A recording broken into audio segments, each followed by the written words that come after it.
What makes a woman, standing on the brink of losing everything, still choose to hold her head high? When Nora Kane, her heart shattered, hears her husband, billionaire Gideon Voss, declare her erased in favor of a dazzling new star, the pain burns through her chest like a raging fire. In the cold penthouse overlooking San Francisco Bay, she clutches her pregnant belly, feeling as if her entire world is collapsing around her. Yet deep in Nora's eyes, an unwavering spark ignites. This is the story of ruthless betrayal, of an obsession bent on destruction, and of the journey to reclaim light from the deepest darkness.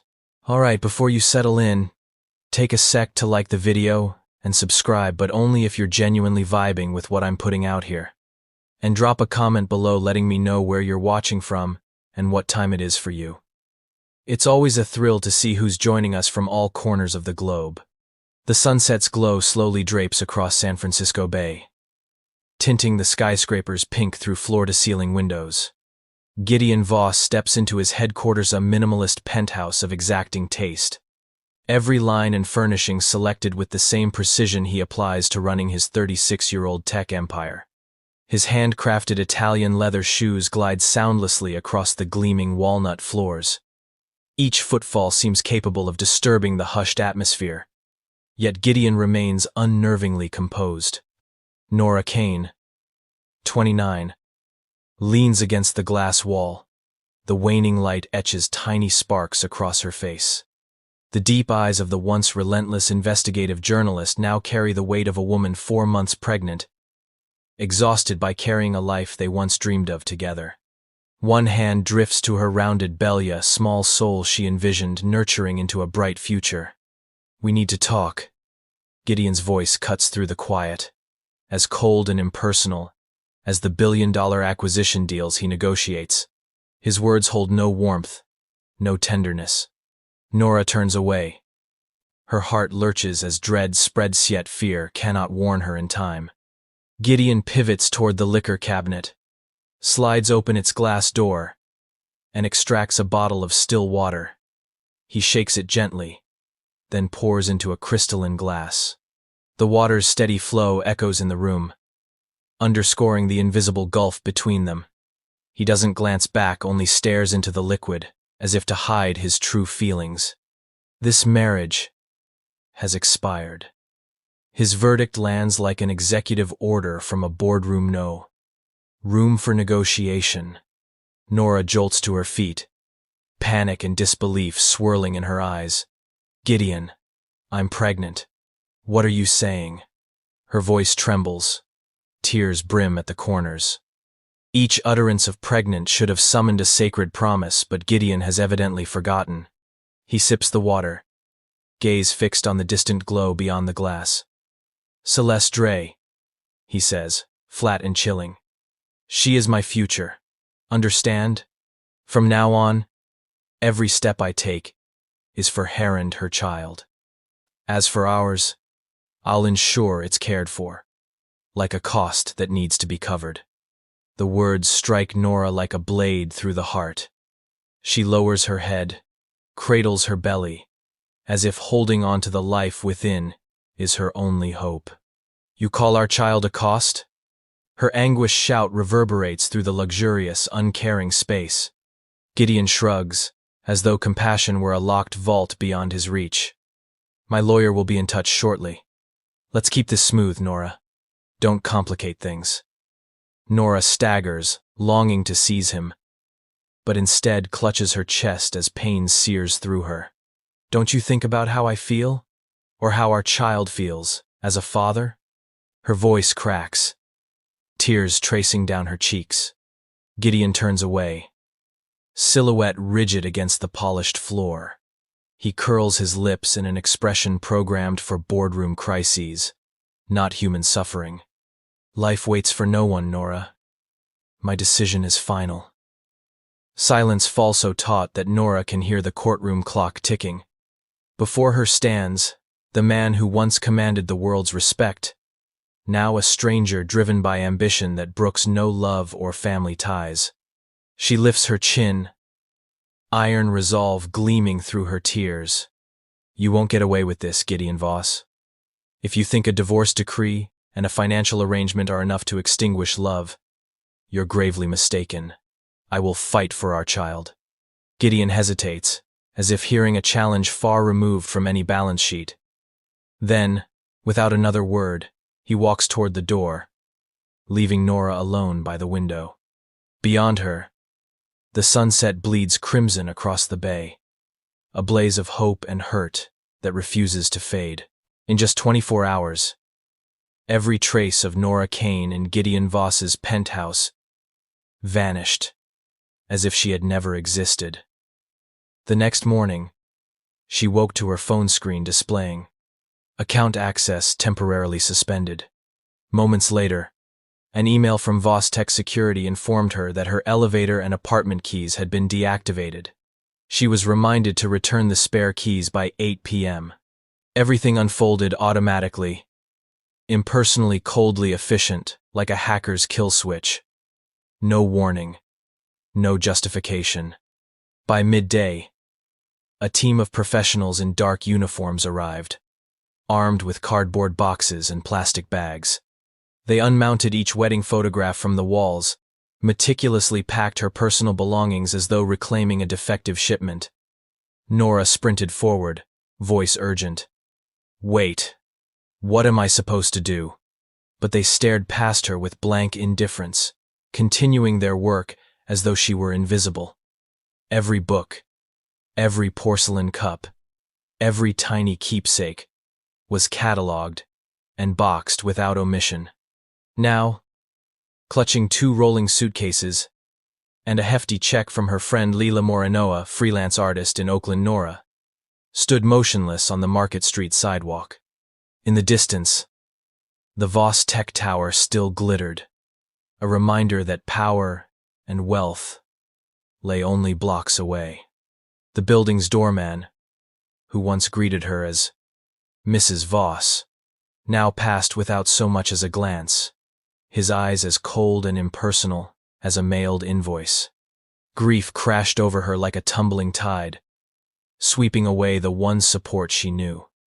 Each step across the uneven pavement carried fragments of dashed hopes. Yet in that moment of seeming collapse, a flame ignited in Nora's eyes. She clenched her fists and pressed her lips together, whispering, "I will not disappear." The words rang out against the city's cacophony, enough to rouse even the most hardened hearts. Nora had no joint bank account to tap. The sum in Lila's check was all she had. But she understood this truth. Freedom cannot be measured by a balance sheet.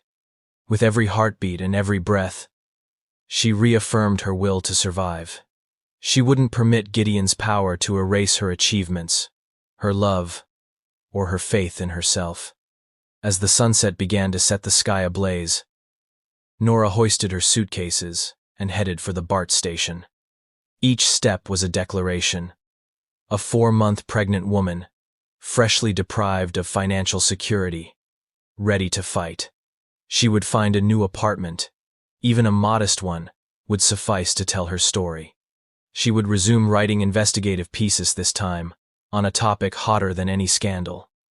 How absolute power can kill the human spirit, but never extinguish the will to live. Amid the train's arrival chime, Nora closed her eyes and inhaled deeply, imagining the courtroom ahead. Her attorney had already filed the papers, promising to expose every financial maneuver Gideon employed. She would demand custody, seek emotional damages, and, above all, reclaim her dignity. The world might label her defective cargo, but to Nora, those were merely surface scratches marks that, under pressure, only forged stronger steel. As the train doors slid open to welcome a fresh start, Nora stepped aboard, her suitcases rolling behind her with confident rhythm. Behind her, the gleaming penthouse sank into darkness. Yet in that moment, Nora knew, true light does not emanate from the glittering towers, but from the indomitable strength within, and she would prove that, even after losing everything, One can seize it all back heaven from the hands of the person who once held the power of life and death. Only one suitcase remained, holding dreams that had not yet blossomed, as Nora Kane stepped into the cramped apartment in the Mission District. Gone was the sterile chill of the penthouse. In its place, the aroma of freshly roasted coffee mingled with the clanging of streetcars rushing by. Slivers of sunlight pierced the small window blinds and splashed across the bare concrete walls, as if urging her to begin again from zero. Life does not pause for anyone. To make ends meet, Nora was forced to sell off the luxury mementos Gideon once bestowed upon her: the sparkling diamond ring, the exquisitely crafted designer handbags, each item feeling like a fragment of memory being torn away. The proceeds sufficed to cover rent and simple meals, but could not reclaim the sense of security she had lost. On that first night, beneath a sickly yellow lamp, she carefully packed every unfinished page on her laptop. Silently, she vowed not to let her life be defined by a bank balance. Amid those struggling days, Nora turned to Lila Morena, her vibrant friend with electric blue hair and a free spirit to match. Lila never pried into her troubles. Instead, she whisked Nora into the colorful chaos of her Oakland art studio, where brushes whispered on paper and indie music crackled softly. "Writing is like breathing," Lila said, eyes shining. "Don't give up, Nora." She even gifted her a new notebook, its corners worn. As a reminder, the pen lay still in her hand, merely waiting to be set free. Nora's passion for journalism rekindled when she attended an online investigative reporting workshop. She fixated on the screen, her eyes ignited with fervor. Every exposé of corruption, every razor-sharp argument stoked her thirst to unearth the truth, a conviction Gideon had once labeled dangerous and frivolous. Then opportunity struck unexpectedly at a dusty Berkeley bookstore. Nora wandered in to find Urban Renewal in the 20th Century. Amid the aging shelves, she collided with a broad back. A gentle voice murmured an apology. Nora looked up into warm brown eyes, brimming with empathy. He introduced himself as Elias Quinn, a sustainable real estate developer and Gideon's foremost rival in green urban planning. A quiet conversation unfolded, like two puzzle pieces fitting together. They spoke of the city's decades of transformation, from shadowed alleys to community revitalization projects. Nora recounted the militarization of low-income neighborhoods, the families displaced by soaring property values. Her voice quivered with righteous anger and sorrow. Elias listened intently, nodding now and then, his gaze never leaving the book in her hand. In him, she discovered an understanding she had feared lost forever. At the session's close, Elias produced a business card stamped in deep blue ink. Hayes Valley Community Garden Project, where we grow organic produce and create spaces for underprivileged children. He invited Nora to collaborate as a consulting reporter. "You have a fire in you," he said, his tone steady and sure. "Don't let anyone extinguish it." His words were no hollow encouragement. They pierced her heart directly, a place once bruised and confined by the invisible power of money. On her way home, Nora felt each step grow more grounded. The tiny apartment no longer felt like a makeshift refuge, but rather the launching point for new stories. She opened her laptop. The blank page awaited like a faithful confidant. Elias's project opened the door for her to become the voice of the unheard. Every article, every interview, would become a cornerstone of justice and hope. Within Nora burned not only the desire for justice, but also the longing to be free from her past. She recalled Lila's words, "Just breathe, and everything will be all right." And now, she knew she inhaled deeply to prepare for the long journey ahead. That journey would no longer be solitary, for beside her stood a community people who believed in the power of truth and love. With that fire blazing ever brighter, Nora vowed, She would not merely survive. She would ignite a beacon to guide the lost back home. The penthouse, once a sanctum for lavish soirees, now thumped with the relentless bass of EDM, pounding like a heart-gone rogue. Laser lights flickered through crystal glasses on the bar, which never ceased operating at full throttle. Guests clustered around Celeste Dre, the 25-year-old TikTok sensation, whose sequined outfit commanded every glance. Yet to Gideon Voss, the laughter and champagne toasts felt like hollow background noise, unable to resonate with the emptiness in his chest. Celeste thrived on adulation. Each new follower, each glowing comment, was a hit of validation. She dyed her hair neon pink, adorned herself in couture for live streams, recounting wild parties and showcasing exclusive dance moves. She branded herself. Gideon played the powerful consort beside her on camera, but he knew she didn't truly need him. She craved follows and likes, and his presence was merely a prop to amplify her spotlight. One afternoon last week, as Gideon chaired a video conference with Asian partners, his phone erupted with frantic alerts. It was his lawyer, an infrequent caller, appearing only for legal formalities, who delivered a chilling message. Nora Kane has refused to sign the divorce agreement and is collaborating with Elias Quinn to sue you for custody and assets. The words spun Gideon's world into vertigo. They pierced his mind like poisoned needles. Anger constricted his chest, threatening to choke him. He watched the jubilant young star posing for the camera and exhaled a bitter sigh. "Celeste," he called, voice steady yet each syllable fired like a bullet. She turned, curiosity mingled with caution in her eyes. "We have business to attend to," he said, then gestured imperiously at the DJ to cut the music. But the EDM roared on, tangled with the crowd's uproar. Celeste frowned. "What do you want?" She set her glass down, annoyance and intrigue flickering across her face. Gideon stepped closer, adopting a solemn gravity that contrasted sharply with his usual glitzy guise. "My lawyer says Nora is allied with Elias Quinn. Not only has she refused to leave, but she's been spotted laughing with him at a charity event in Oakland." Celeste's brow furrowed as she tapped her phone. "I saw the photo," she replied, voice cold. The screen glinted with Nora's radiant smile beside Elias, bathed in stage lights at the art auction. "She dared to stand alongside your greatest adversary?" Gideon's roar shook the bar. Rage quivered through his frame. He gripped Celeste's arm, eyes blazing. "Surveil her every move, every meeting, every word must be reported. I won't merely win this divorce. I intend to crush her." His final words hammered down like a decree. No mercy, no retreat. His personal security detail instantly fanned out, splitting the throng to question Celeste for intel. Hidden cameras strategically placed across the city activated to trace Nora's movements. Gideon returned to the stage, his eyes ice-cold behind metallic frames.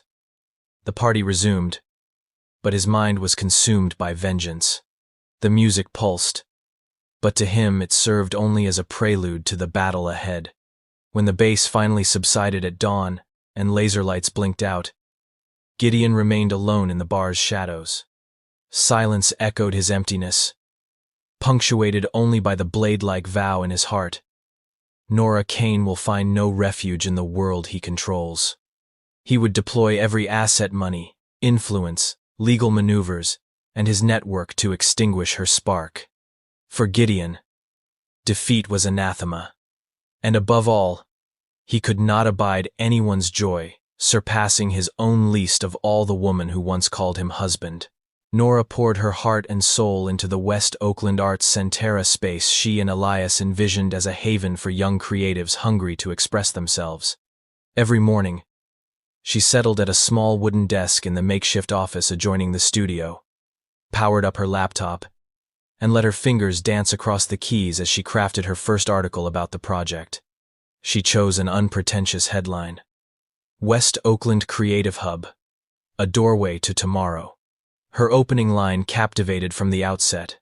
When pastels greet the dawn, there are dreams waiting to be painted.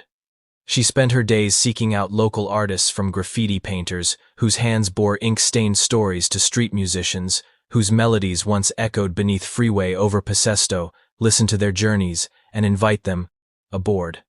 Nora's pen moved with meticulous care. She paused to ask probing questions. What setbacks did you overcome to create the colors you share today? Their answers some low and measured with lived experience. Others, bursting with youthful laughter, became vivid passages in online articles and flyers distributed throughout the neighborhood. The investigative rigor she once wielded to expose scandals now served as a subtle PR instrument. Nora deftly wove details of funding sources, activity schedules, and the children lined up to contribute to the mural project, stirring community goodwill and trust. Each article, each podcast segment she and Lila produced, drew more volunteers, more benefactors, even fellow journalists eager to help place the West Oakland creative hub on the city's cultural map. Alongside her writing, Nora's relationship with Elias blossomed from professional partnership into gentle companionship. They convened at a corner cafe where the cappuccino smelled of toasted almonds and the croissants flaked with buttery warmth to strategize promotional efforts. Those coffee sessions stretched for hours, revolving around social justice, how to harness art as a force for change, how to amplify the voices of the forgotten until they reached the ears of policymakers. Their debates never grew tense. Instead, they burned like two converging flames, igniting each other's resolve. One Friday afternoon, after a children's painting workshop, feeble sunlight streamed through the towering windows. The studio quieted, save for the soft scratch of brushes on canvas and the giggles of teens finishing the final touches on a mural. Nora set down her pen, wiped sweat from her brow, and turned to Elias, her gaze weary yet alight with satisfaction. He smiled, placing a comforting hand on her shoulder. As the stage lights above the tiny bar twinkled their final blink, Elias stepped closer, took Nora's hand in his own warm grasp. His voice was rich and smooth, like glass against glass. Nora, you are stronger than you think. A gentle tremor coursed through her. His words were more than praise. They validated every drop of sweat, every tense moment, every article she sent forth with unyielding faith. Nora's smile blossomed. It erupted for the first time in months, radiant as the dawn's first ray piercing the tattered clouds of night. She felt life thrumming within her. At 6 months, her unborn child tapped insistently at the depths of her being. That presence was not merely a reminder of new life to come, but a symbol of the extraordinary fortitude she had mustered from the depths of despair. In that instant, every plan for the future coalesced into a singular longing, to live not merely for survival, but to shine. She was no longer the woman crushed beneath the weight of courtroom power plays, or the empty glamour of high society. She was Nora Kane, journalist, social warrior, and soon-to-be mother, her heart brimming with hope. Beside Elias, in a space both warm enough to nurture and challenging enough to stretch her growth, Nora understood that the road ahead was long. More articles would be dispatched. More interviews awaited her arranging. More walls would be splashed with color. Above all, she was a live resilient, steadfast, and overflowing with love for the world and the tiny soul growing within her. Dear audience, grab a glass of water, take a moment to relax, and keep listening to the story. The twists are still to come. And please drop a comment below letting me know where you're watching from and what time it is for you. It's always a joy to see who's joining us from around the world. Drop a 1 in the comments if you find this story gripping, so we can keep bringing you more captivating tales. One rain-soaked afternoon in the Mission District, droplets slid languidly down the window pane, composing a hushed symphony. The doorbell chimed softly, and before Nora stood Celeste Dreswathed in an ostentatious Burberry trench coat, her hair damp and voluminous from the rain. her eyes glittering with a confidence that felt utterly contrived. She leaned against the doorframe, offering a small smile devoid of warmth. "I came because I'm concerned for you, Nora." Celeste's voice rang out, spiked with the intoxication of power. "Gideon is losing control because of you and Elias." Nora did not blink. She straightened her spine, shoulders as steady as carved oak. The rain outside could not dampen her resolve. Instead, it highlighted the black leather jacket she wore and the unwavering glare in her eyes. "He chose this path himself," she replied coolly, each word delivered like an unappealable verdict. Celeste's lips curved in a faint smirk. The hallway light danced across the Burberry buttons, yet her smile carried a sharp edge of threat. "You should rethink your stance, Nora Kane. Step back, or else." Her tone dropped and extended, heavy with menace. "He will destroy everything, your career, your project, even your reputation." Nora felt a chill at Celeste's words, her heart pounding faster, yet she did not waver. She lifted one corner of her mouth in a steely retort. "You don't know who you're facing, Celeste. I don't back down before anyone." Celeste stepped into the narrow corridor. The click of her Hervé Léger heels on tile produced a soft resonance. "You think you're strong? You, you, she asked, tapping a finger against the wooden door, as if to underline her threat. "I am Celeste Dre, TikTok star with millions of followers. I can make your story spread faster than any rumor. You cannot fight the media, and this time, you will fail spectacularly." Nora closed her eyes for a moment, gathering her composure.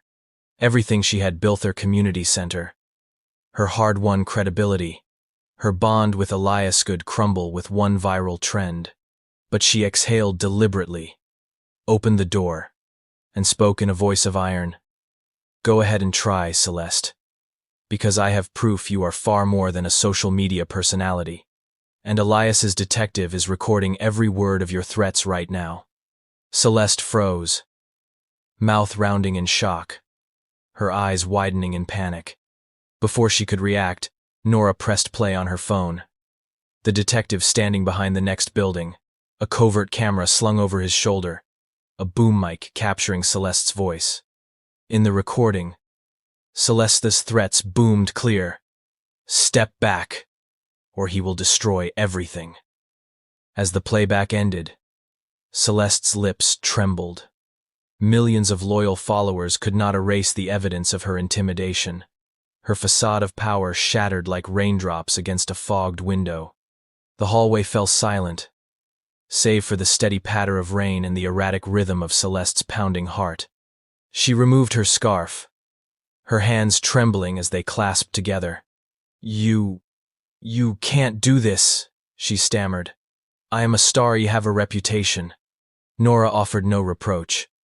She merely retrieved a black umbrella from the corner, placed it in Celeste's hands, and said softly, "Use it to shield yourself from the rain and from misguided schemes. Meanwhile, I will protect the truth." Then she turned and walked toward the stairs. Celeste stood drenched, the umbrella dripping rainwater, tears misting her eyes at the quiet authority Nora exuded. She realized the battlefield had shifted, not the glittering veneer of social media, but the power of evidence and intellect was the ultimate weapon. Nora's leather shoes whispered across the wooden floor as she crossed the corridor. She entered the small apartment, closed the door behind her, her heart still racing. Within her burned a steadfast conviction. No matter how fierce the storm, she would not retreat. For ahead lay her community project still in need of her voice, and Elias remained her unwavering believer. This confrontation with Celeste was not merely a clash between two women, but a struggle for devotion, for the tiny life growing within Nora, and for a justice that cannot be threatened by cheap headlines. Before succumbing to the deluge, Celeste understood one crucial truth. To win, one needs more than likes and shares. One needs truth and the courage to defend it. Elias could not ignore the glaring inconsistencies in Celeste's testimony. Her overblown confidence, her threats against Nora, and the way she coincidentally appeared just as Gideon was about to strike his rival, all of it made him question, was Celeste truly that bright-eyed young star craving the spotlight, or was there a darker agenda lurking beneath her glittering facade? He resolved to hire a private investigator to probe the origins of Celeste Dre. The report that followed left both Elias and Nora speechless with astonishment.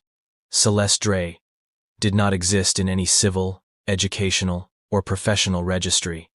She was not a self-made TikTok sensation, but in reality Clara Dunn, a former hacker who had worked for a San Francisco tech startup that Gideon absorbed and utterly bankrupted back in 2020. Clara Dunn had been hailed as a programming prodigy, instrumental in developing that startup's data encryption platform. When the company caught Voss Tech's eye, Gideon moved in to acquire it. Initial sweet words gave way to boardroom maneuvers that forced Clara and her colleagues out of leadership, drained her bank account, and ultimately forced the company into bankruptcy. Clara lost everything: her career, her income, her reputation, and even her refugee family was compelled to sell their home to escape mounting debts. A burning vendetta had festered in her heart for 5 long years. Adopting the new identity, Celeste Dre, Clara crafted an opulent TikTok persona, clips of lavish parties, sensuous dance routines, and the famous cameo of herself beside Gideon. She scoured leaked personal data and paparazzi snaps to weave a believable backstory, earning Gideon's trust, or at least his attention.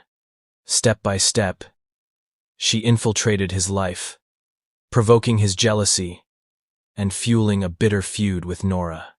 But Clara's aim was neither love nor conquest. It was all out revenge, to dismantle Gideon's world from within, so he would taste the same bitterness she had endured. She menaced, manipulated those around him, spread rumors, and wielded the virtual power of social media to put him on the defensive. Through Celeste, Gideon swaggered, believing he still held the upper hand in both business and romance, oblivious that he was being expertly led by the nose.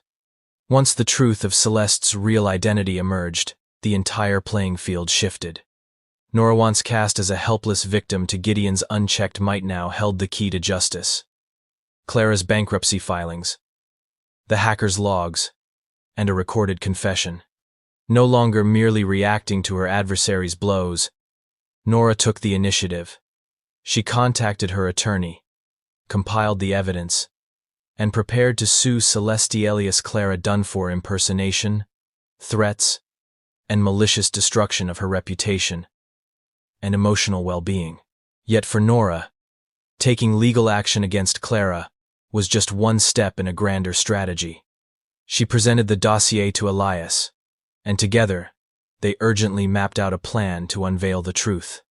They resolved not to let the revelation become mere social media drama, but to hand it to the proper authorities while simultaneously publishing an investigative series exposing the technological crimes from corporate takeover tactics to online identity manipulation. On the day they went public, Gideon received the news. Clara Dunn had been indicted for hacking and fraud, and Voss Tech faced demands for restitution from the defunct startup. He lost not only his sterling reputation but now confronted a barrage of civil suits, while public opinion turned sharply against him for his ruthless treatment of a smaller foe. His once glittering life built on billion-dollar deals and a steely smile shattered in an instant. Nora stood in the courthouse hallway, 6 months pregnant, her rounded belly a living emblem of justice and yet unborn hope. Her pregnant form spoke of life's enduring power, and her mind carried the unbreakable mission of truth.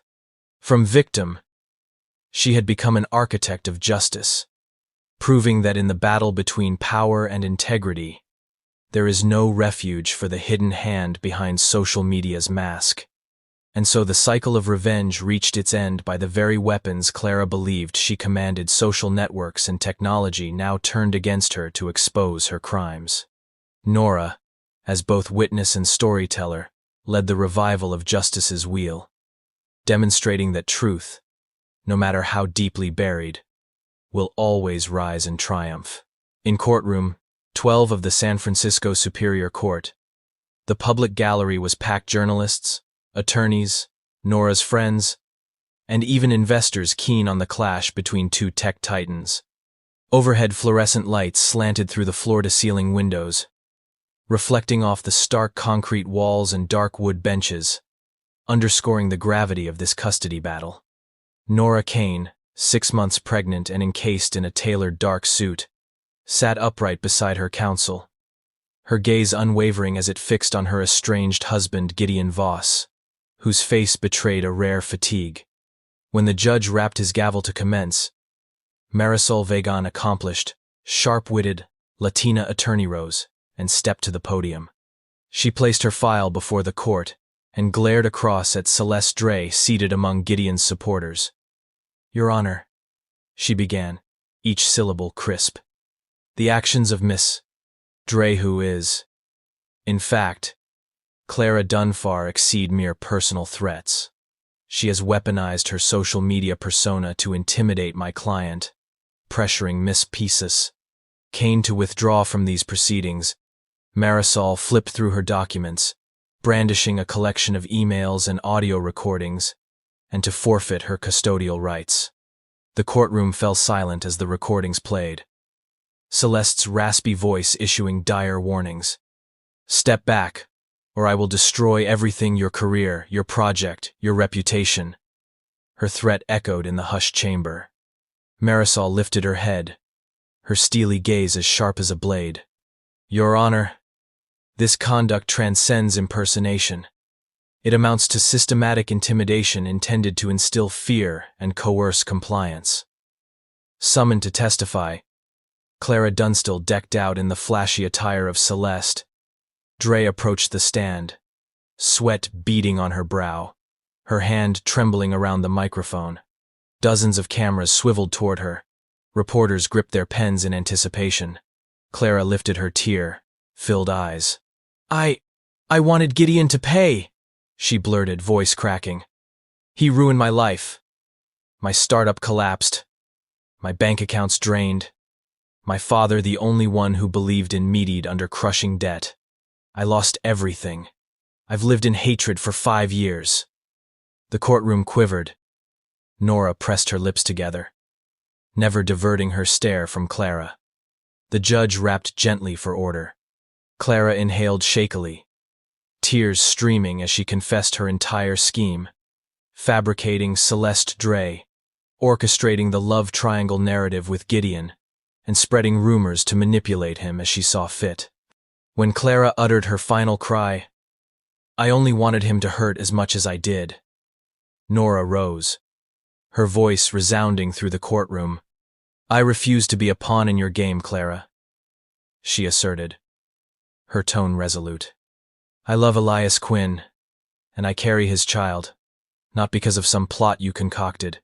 And as for Gideon Voss," all eyes swung to the defendant, this gaze fixed on the table, his lips pale. "You are no victim. You chose to betray me, to abandon our vows in pursuit of illusion and ego. You may be a tech mogul, but your heart is as fragile as any child's." Ah! For a heartbeat, the courtroom was so still that only the judge's breathing echoed. Never had Galeo Voss Gideon's moniker in financial circles witnessed his empire tremble so. Contracts, figures, and boardroom triumphs evaporated into thin air. The judge struck his gavel twice, adjourning for deliberation. All understood that, with Clara's testimony, the threat evidence, and Marisol's incisive argument, Nora held an unassailable lead. She had not only won the legal argument, she had rewritten her own narrative from abandoned Mrs. Voss to an empowered mother demanding justice. As spectators filtered out, Nora turned to regard her former husband motionless, ashen-faced, hands gripping the bench. Under the flickering lights, she saw the ruin of once invincible power. She felt no tremor of fear or bitterness. Instead, hope welled within her. Justice had been set in motion, and a bright future awaited her and her child. For now, the storyteller was she. Gideon Voss emerged from the courtroom door with a slight limp. His gaunt shoulders hunched under the onslaught of cameras and microphones thrust toward him like hungry sharks. Reporters swarmed immediately, hurling questions like torches. What do you make of the court's verdict? Do you regret losing custody? How will you restore your reputation? But Gideon offered no answer. He only concealed his shock behind dark sunglasses as he staggered toward the waiting black car. On the drive home, his phone sounded endlessly. Messages from Vostech board members announcing their immediate withdrawals, calls from key partners demanding all deals be put on hold, emails from senior executives demanding he clarify his personal responsibility in the scandal exposed at trial. Vostech's NASDAQ shares plummeted, falling from the heights he'd spent a decade building. The laptop in his penthouse glowed with alarming red text. Vostech stock drops 35%. After weekly trading session. Part Wes. My node. 910. Celeste Rayonce, hailed as his TikTok queen, had vanished without a trace. No one could reach her. Her social accounts, once sparkling with views, were suddenly frozen. No statements. No live streams, only silence. Gideon stood alone in the penthouse living room. Formerly alive with EDM, now so quiet he could hear the bass echo beneath the floor-to-ceiling windows. The opulent apartment felt like a tiny prison. Soaring glass walls, cold concrete slabs, high-end furnishings utterly devoid of warmth. As Gideon reeled from financial ruin and crushing loneliness, an even harsher blow struck.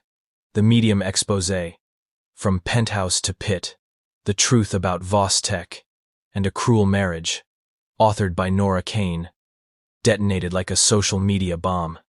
In over 8,000 earnest words, she cataloged every tactic he used to seize Clara Dunn's startup, tear her family apart, manipulate social platforms to divide Nora and her ex-husband, and deploy security surveillance on Nora as if she were a suspect. The exposé then laid bare Clara Dunn's story. A brilliant hacker who lost her career and family to Vostech, and retaliated covertly under the guise of Celeste to shatter his power from within. The article spread virally. Millions of shares, hundreds of thousands of sympathetic and outraged comments. Tech forums erupted. International reporters chased the PR nightmare of Vostech.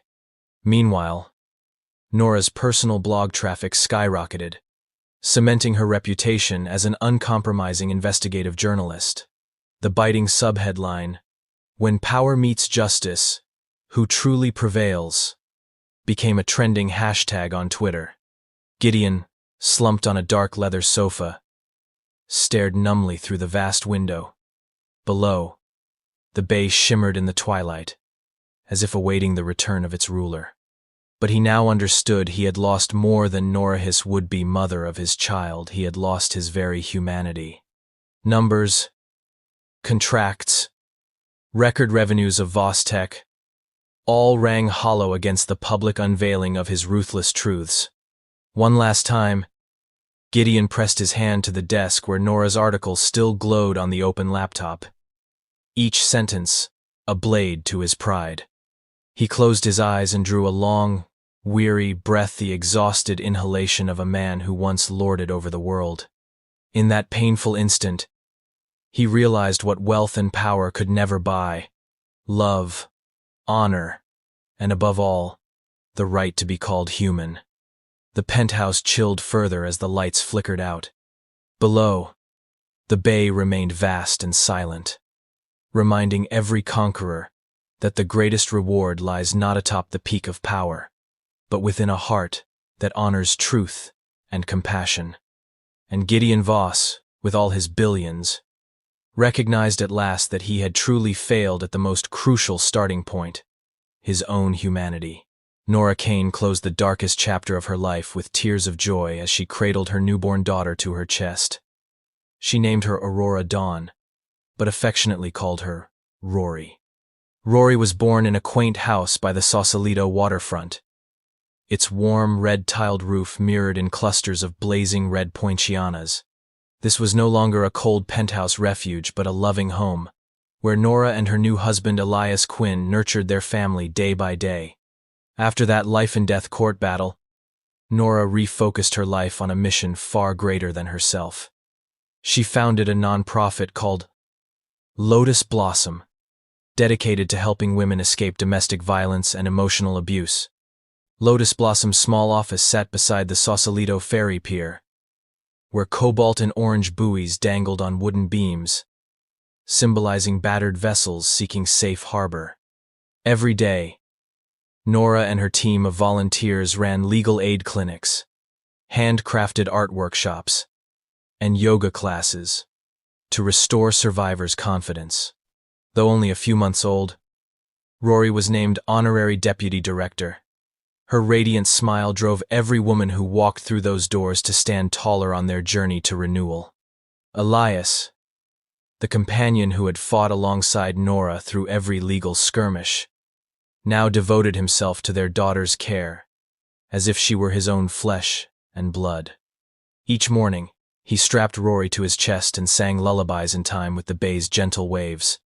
The pride in his eyes spoke volumes.